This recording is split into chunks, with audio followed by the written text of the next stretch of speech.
പിതാവിനും പുത്രനും പരിശുദ്ധാത്മാവിനും സ്തുതി, ആദിയിലെ പോലെ ഇപ്പോഴും എപ്പോഴും എന്നേക്കും ആമീൻ. മാരാനാത്ത യൂട്യൂബ് ചാനലിലൂടെ ദൈവവചനം ശ്രവിക്കുന്ന എല്ലാ പ്രിയപ്പെട്ടവർക്കും ക്രിസ്തുയേശുവിൻ്റെ നാമത്തിൽ സ്നേഹവന്ദനം മുന്നമേ അറിയിക്കട്ടെ. ഒരിക്കൽ കൂടെ ദൈവകൃപയ്ക്ക് പാത്രമാകുവാൻ നമ്മളെ പൂർണ്ണമായി സമർപ്പിക്കാം. പ്രാർത്ഥന എന്ന വിഷയത്തിലേക്കാണ് നമ്മൾ ധ്യാനവുമായി മുന്നോട്ട് പോയിക്കൊണ്ടിരിക്കുന്നത്. നമുക്ക് നന്നായി പ്രാർത്ഥിക്കുവാനും നമ്മുടെ പ്രാർത്ഥനകൾ ദൈവസന്നിധിയിൽ സ്വീകാര്യമായി തീർന്ന് നമ്മളെല്ലാവരും നിത്യജീവൻ്റെ അവകാശികളായി തീരുവാനും ലോകത്തിൽ സമാധാനത്തോടെ, സന്തോഷത്തോടെ, സംതൃപ്തിയോടെ ജീവിക്കുവാനും ദൈവത്തിൻ്റെ പരിശുദ്ധാത്മാവിടെ ആകട്ടെ. നമ്മളെ തന്നെ പൂർണ്ണമായി സമർപ്പിക്കുന്നു. ഹല്ലേലൂയ. നിത്യം പിതാവും പുത്രനും പരിശുദ്ധാത്മാവുമായി സർവേശ്വര കർത്താവേ, ഈ ധ്യാന സമയത്തിനായി നന്ദിയോടെ സ്തുതിക്കുന്നു. ഇതുവരെ ഞങ്ങളെ കാത്ത കൃപയ്ക്കായി നന്ദി പറയുന്നു. അവിടുന്ന് ഞങ്ങളിൽ ചൊരിഞ്ഞ സ്നേഹത്തിന് നന്ദി പറയുന്നു. ഈ നാളുകളൊക്കെ ഞങ്ങൾക്ക് ദൈവവചനം കേൾക്കുവാനും അതനുസരിച്ച് ഞങ്ങളുടെ ജീവിതത്തെ ക്രമപ്പെടുത്തുവാനും അങ്ങയുടെ പരിശുദ്ധാത്മാവ് സഹായിച്ചതിനെ ഓർത്ത് നന്ദി പറയുന്നു, സ്തുതിക്കുന്നു. സകലവും ഞങ്ങൾക്കായി കാൽവരി ജീവനെ വെച്ച് ഞങ്ങൾ രക്ഷിച്ചു വീണ്ടെടുത്താം യേശു ക്രിസ്തുവിൻ്റെ പരിശുദ്ധ നാമത്തിൽ ചോദിക്കുന്നു. പരിശുദ്ധ അമ്മയുടെയും സകല വിശുദ്ധന്മാരുടെ ശുദ്ധിമതികളുടെ മധ്യത്തിൽ അപേക്ഷിച്ചുകൊണ്ട് പ്രാർത്ഥിക്കുന്നു. നിത്യം പിതാവും പുത്രനും പരിശുദ്ധാത്മാവുമായ സർവേശ്വരായ എന്നേക്കും ആമീൻ. ഹല്ലേലൂയ. പ്രാർത്ഥന എന്ന വിഷയത്തിലേക്ക് കുറിച്ച് നമുക്ക് കുറച്ചും കൂടി മുന്നോട്ട് പോകാം. പ്രിയമുള്ളവരെ, എബ്രായർ യാഗം കഴിക്കുമ്പോൾ ആകാശത്തിലേക്ക് ഉയരുന്ന പുക, അതിനെ കണ്ടിട്ട് ആ ധൂപത്തെ പ്രാർത്ഥനയ്ക്ക് പകരമായി സ്വീകരിക്കണമേ എന്ന് ഇസ്രായേൽക്കാർ പ്രാർത്ഥിച്ചിരുന്നു. ഇപ്പം നമ്മൾ വിശുദ്ധ മദ്ബഹായിലും മറ്റ് ധൂപ പ്രാർത്ഥനകളിലൊക്കെ ധൂപം അർപ്പിക്കുമ്പോൾ ആ ധൂപം പ്രാർത്ഥനയായി ഉയരുന്നു എന്നുള്ളതാണ്. അപ്പോൾ അത് ഏറെ വിശുദ്ധിയോടെ നമുക്ക് സമർപ്പിക്കേണ്ടതായിട്ടുണ്ട്. സങ്കീർത്തന പുസ്തകം 141:2 എൻ്റെ പ്രാർത്ഥന അങ്ങയുടെ സന്നിധിയിലെ ധൂപാർച്ചനയായും ഞാൻ കൈകൾ ഉയർത്തുന്നത് സായാഹ്ന ബലിയായും സ്വീകരിക്കണമേ. യാക്കോബായ സുറിയാനി സഭയുടെ സന്ധ്യാപ്രാർത്ഥനയുള്ള ഒരു ഭാഗവും കൂടിയാണ് ഈ സങ്കീർത്തനം 141:2. എൻ്റെ പ്രാർത്ഥന അങ്ങയുടെ സന്നിധിയിൽ സുഗന്ധപരിമളമായി അല്ലെങ്കിൽ ധൂപാർച്ചനയായും സന്ധ്യയുടെ വഴിപാടായും സന്ധ്യയുടെ ബലിയായും സ്വീകരിക്കണമേ എന്ന് പ്രാർത്ഥിക്കുക. അതുപോലെ തന്നെ വെളിപാട് ലൂക്കോസിൻ്റെ സുവിശേഷം 1-ാം അധ്യായം 10-ാമത്തെ വാക്യം. ലൂക്കോസിൻ്റെ സുവിശേഷം 1:10. ധൂപാർപ്പണ സമയത്ത് സമൂഹം മുഴുവൻ വെളിയിൽ പ്രാർത്ഥിച്ചുകൊണ്ടിരുന്നു. അപ്പോൾ കർത്താവിൻ്റെ ദൂതൻ ധൂപപീഠത്തിൻ്റെ വലത്തുവശത്ത് നിൽക്കുന്നതായി അവന് പ്രത്യക്ഷപ്പെട്ടു. അവനെ കണ്ട് സക്കറിയ അസ്വസ്ഥനാകുകയും ഭയപ്പെടുകയും ചെയ്തു. പുതിയ നിയമം പഴയ നിയമ സങ്കീർത്തന പ്രാർത്ഥന ബലം കൊടുക്കുകയാണ്. ധൂപാർപ്പണ സമയത്ത് സക്കറിയ പുരോഹിതൻ്റെ അടുക്കൽ ദൈവദൂതൻ പ്രത്യക്ഷപ്പെട്ടു. അത് ധൂപം വീശുന്നത് എന്തിനാ എന്ന ചോദ്യമോ ഇത്രയും എന്തിനാണെന്നുള്ള ചോദ്യമോ ഇത്രയും പുകയുടെ ആവശ്യമുണ്ടോ എന്നുള്ള ചോദ്യമൊന്നും പാടില്ല എന്നുള്ളതാണ്. അതെല്ലാം പ്രാർത്ഥനയാണ്, അർച്ചനയാണ്. അത് ദൈവം സ്വീകരിക്കുന്നതാണ്. അതുപോലെ തന്നെ വെളിപ്പാട് പുസ്തകം 5-ാം അധ്യായത്തിൻ്റെ 8-ാമത്തെ വാക്യത്തിൽ നമ്മൾ ഇപ്രകാരം വായിക്കുന്നുണ്ട്. വെളിപാട് 5-ാം അധ്യായം 8-ാമത്തെ വാക്യം. ഹല്ലേലൂയ. യേശുവേ നന്ദി. അവനത് സ്വീകരിച്ചപ്പോൾ 4 ജീവികളും 24 ശ്രേഷ്ഠന്മാരും കുഞ്ഞാടിൻ്റെ മുമ്പിൽ സാഷ്ടാംഗം പ്രണമിച്ചു. ഓരോരുത്തരും വീണയും വിശുദ്ധരുടെ പ്രാർത്ഥനകളാകുന്ന പരിമളദ്രവ്യം നിറഞ്ഞ സ്വർണ്ണകലശങ്ങളും കയ്യിലേന്തിയിരുന്നു. ഓരോരുത്തരും വീണയും വിശുദ്ധരുടെ പ്രാർത്ഥനകളാകുന്ന പരിമളദ്രവ്യം നിറഞ്ഞ സ്വർണ്ണകലശങ്ങളും കയ്യിലേന്തിയിരുന്നു. അപ്പോൾ വിശുദ്ധരുടെ പ്രാർത്ഥനയാണ് പരിമളദ്രവ്യം അല്ലെങ്കിൽ ധൂപാർച്ചന. അതുകൊണ്ട് പ്രിയമുള്ളവരെ, ധൂപാർച്ചന നടത്തി പ്രാർത്ഥിക്കുന്നത് ദൈവസന്നിധിയിൽ സ്വീകാര്യമാണ്. അതുകൊണ്ടാണ് സഭാപിതാക്കന്മാർ നമ്മുടെ വിശുദ്ധ കുർബാനയിലും കൂദാശകളിലും ധൂപമർപ്പിച്ചുകൊണ്ടുള്ള ശുശ്രൂഷകൾ നടത്തുന്നത്. അതിനെ ചോദ്യം ചെയ്യുമ്പോഴോ ആക്ഷേപമായിട്ട് ആരെങ്കിലുമൊക്കെ പറയുമ്പോഴോ അവർക്ക് ചെവി കൊടുക്കരുത്. സാധിക്കുമെങ്കിൽ അറിവ് പറഞ്ഞു കൊടുക്കുക, ഇല്ലെങ്കിൽ മാറിപ്പോവുക. അത് കേട്ട് വഷളത്വം സംസാരിച്ച് ദൈവസന്നിധിയിൽ കുറ്റക്കാരായി തീരരുത്. വെളിപാട് പുസ്തകം 8-ാം അധ്യായത്തിൻ്റെ 3-ാമത്തെ വാക്യം. മറ്റൊരു ദൂതൻ സ്വർണം കൊണ്ടുള്ള ഒരു ധൂപകലശവുമായി ബലിപീഠത്തിന് മുമ്പിൽ വന്നു നിന്നു.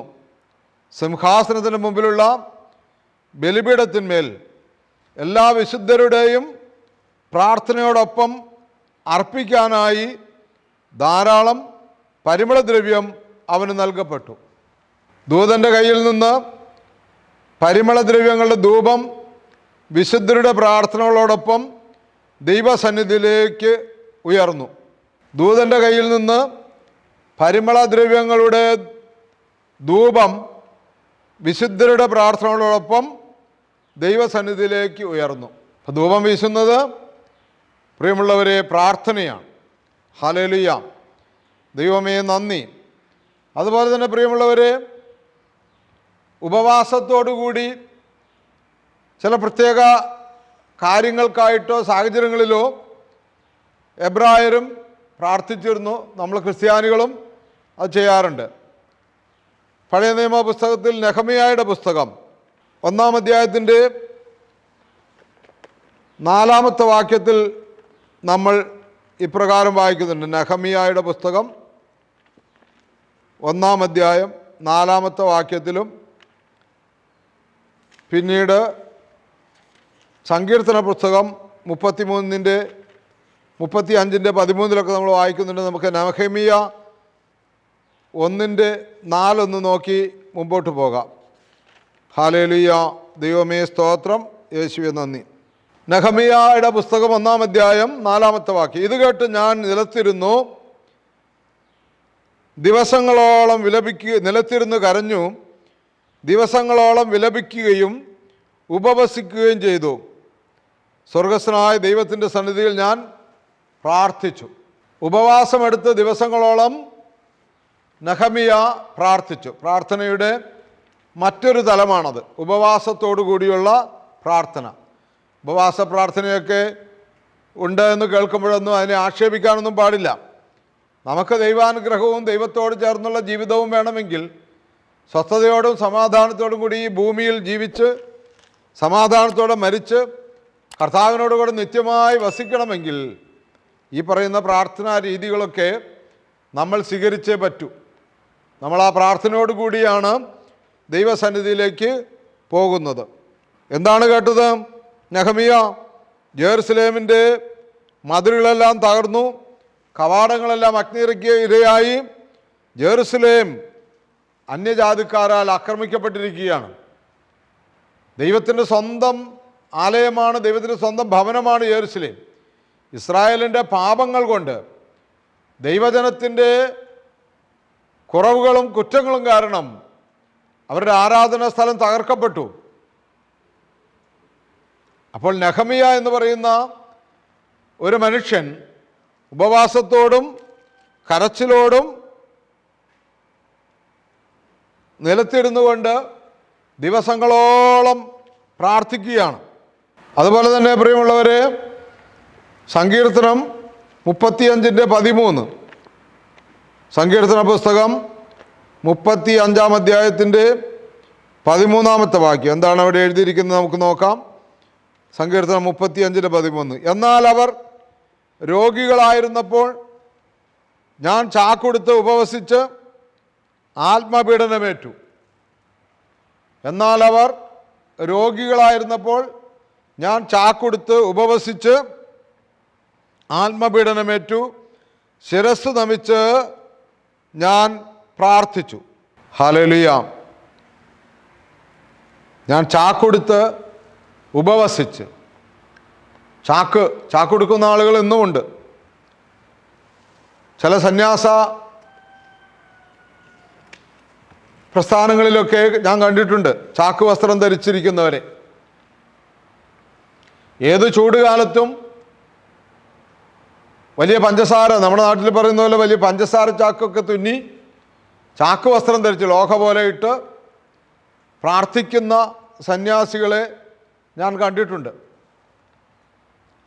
ലോകത്തിൻ്റെ പാപങ്ങൾക്ക് വേണ്ടി, ലോകത്തിൻ്റെ വിശുദ്ധീകരണത്തിന് വേണ്ടി, ആത്മാക്കളുടെ രക്ഷയ്ക്ക് വേണ്ടി, മനുഷ്യർക്ക് പാപബോധം വരുന്നതിന് വേണ്ടി ചില ധ്യാന സ്ഥലങ്ങളിൽ കണ്ടിട്ടുണ്ട്. അതുകൊണ്ട് പ്രിയമുള്ളവർ, ചാക്കൊടുത്ത്, അപ്പോൾ അവർ ചാക്കൊടുത്ത് തന്നെ യാത്ര ചെയ്യുന്നുണ്ട്. എത്ര ദൂരം വേണമെങ്കിലും ചാക്ക് വസ്ത്രം ധരിച്ചുകൊണ്ട് യാത്ര ചെയ്യും. അവരൊത്തിരി ആക്ഷേപിക്കുകയും തല്ലുകൊള്ളുകയൊക്കെ ചെയ്തിട്ടുണ്ട്. അങ്ങനെ എന്ത് വേഷമാണ്! അവരുടെ സഭയിൽ നിന്ന് തന്നെ, സഭാധികാരികളിൽ നിന്ന് തന്നെ അവരൊത്തിരി വേദനിച്ചിട്ടുണ്ട്. പക്ഷെ അതൊന്നും അവർ വകവെക്കാതെ ഈ വചനത്തിൻ്റെ ശക്തിയാൽ അവർ മുന്നോട്ട് പോകുന്നു. എന്നാൽ അവർ രോഗികളായിരുന്നപ്പോൾ ഞാൻ ചാക്കൊടുത്ത് ഉപവസിച്ച് ആത്മപീഡനമേറ്റു, ശിരസ്സു നമിച്ചു, ഞാൻ പ്രാർത്ഥിച്ചു. അതുകൊണ്ട് പ്രിയമുള്ളവർ, അത്തരം പ്രാർത്ഥനകളൊക്കെ എന്ന് പറഞ്ഞാൽ ആത്മപീഡനമേൽക്കുന്ന, ത്യാഗം സഹിച്ചുകൊണ്ടുള്ള, ശരീരത്തെക്കുറിച്ച് ചിന്തിക്കാതെ ആത്മാവിനെക്കുറിച്ച് ചിന്തിക്കുന്ന പ്രാർത്ഥനകൾ.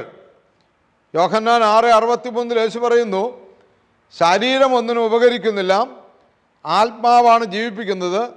ഞാൻ നിങ്ങളോട് പറഞ്ഞ വചനം ആത്മാവും ജീവനുമാണ്. ഹല്ലേലൂയ. അതുകൊണ്ട് പ്രിയമുള്ളവരെ, അങ്ങനെ ചാക്കൊടുത്ത്, ചാക്ക് വസ്ത്രങ്ങളൊക്കെ ധരിച്ച് പ്രാർത്ഥിക്കുന്നവരെ, അല്ലെങ്കിൽ അത്രയും എളിമപ്പെട്ട് ശരീരത്തെ ശ്രദ്ധിക്കാതെ ആത്മാവിനെ ശ്രദ്ധിക്കുന്നവരുടെ പ്രാർത്ഥനകളെ ഒരിക്കലും പുച്ഛത്തോടെ കാണാനിടയാകരുത്. പലപ്പോഴും അങ്ങനെ പുച്ഛിക്കുന്നതും പുച്ഛത്തോടെ പറയുന്നതൊക്കെ കേട്ടിട്ടുണ്ട്. അതൊരിക്കലും എന്നെ കേൾക്കുന്ന ദൈവമക്കളിൽ നിന്ന് ഉണ്ടാകാനിടയാകരുത്. ഇത്തരം പ്രാർത്ഥനകളൊക്കെ വേദപുസ്തക അടിസ്ഥാനത്തിലും നമ്മുടെ പൂർവ്വപിതാക്കന്മാർ കാണിച്ച് തന്നതുമാണ്. ഹല്ലേലൂയ. അപ്പോസ്തല പ്രവർത്തനത്തിലും 13:3, അപ്പോസ്തല പ്രവർത്തനം 13-ാം അധ്യായത്തിൻ്റെ 3-ാമത്തെ വാക്യത്തിലും നമ്മൾ അതുപോലെ തന്നെ കാണുന്നുണ്ട്. ഒന്ന് നോക്കി നമുക്ക് ആ ഭാഗത്തുനിന്ന് വിടാം. ഉപവാസത്തിനും പ്രാർത്ഥനയ്ക്ക് ശേഷം അവർ അവരുടെ മേൽ കൈവപ്പ് നടത്തി പറഞ്ഞയച്ചു. അഭിഷേകം കിട്ടാൻ, കൈവപ്പ് കിട്ടാൻ ഉപവാസ പ്രാർത്ഥന ശ്ലീഹന്മാർ നിഷ്കർഷിച്ചിരിക്കുകയാണ്. അതുപോലെ ഓരോ കാര്യങ്ങളിലും. അതുപോലെ 14-ാം അധ്യായത്തിൻ്റെ 23-ാമത്തെ വാക്യം, 14-ാം അധ്യായത്തിൻ്റെ 23-ാമത്തെ വാക്യം നമ്മൾ വായിക്കുന്നത് എങ്ങനെയാണ്? ഹല്ലേലൂയ. അവർ സഭകൾ തോറും ശ്രേഷ്ഠന്മാരെ നിയമിച്ച് പ്രാർത്ഥനയോടും ഉപവാസത്തോടും കൂടെ അവരെ തങ്ങൾ വിശ്വസിച്ച കർത്താവിന് സമർപ്പിച്ചു. ശ്രേഷ്ഠന്മാരെ നിയമിക്കുമ്പോൾ അവർ ഉപവാസത്തോടും പ്രാർത്ഥനയോടുമാണ് ഈ കാര്യങ്ങളൊക്കെ ചെയ്തിരുന്നുണ്ട്. നമ്മുടെ സഭയിലെ ഉപവാസ പ്രാർത്ഥനകളും സഭയിലെ നോമ്പും ഒക്കെ ആക്ഷേപമായി തീരാനിടയാകരുത്. ആക്ഷേപിക്കുന്നവർക്ക്, അല്ലെങ്കിൽ അത് ക്രമീകരിക്കാത്തവർക്ക് കുറ്റമുണ്ട്. നേരത്തെ നമ്മൾ ഒരു ഭാഗത്ത് വായിച്ചാണ്,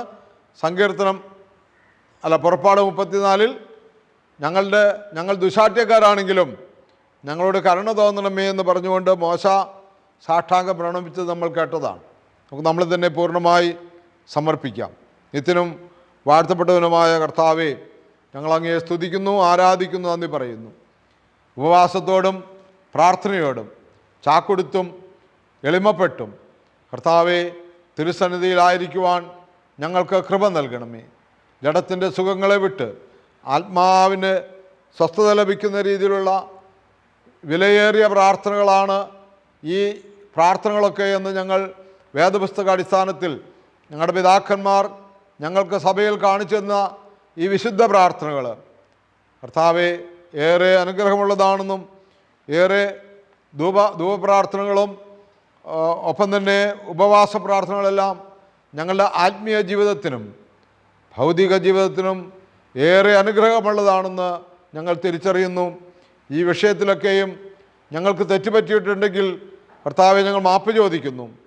നന്മകളാൽ ഐശ്വര്യങ്ങളാൽ നിറയ്ക്കണമേ.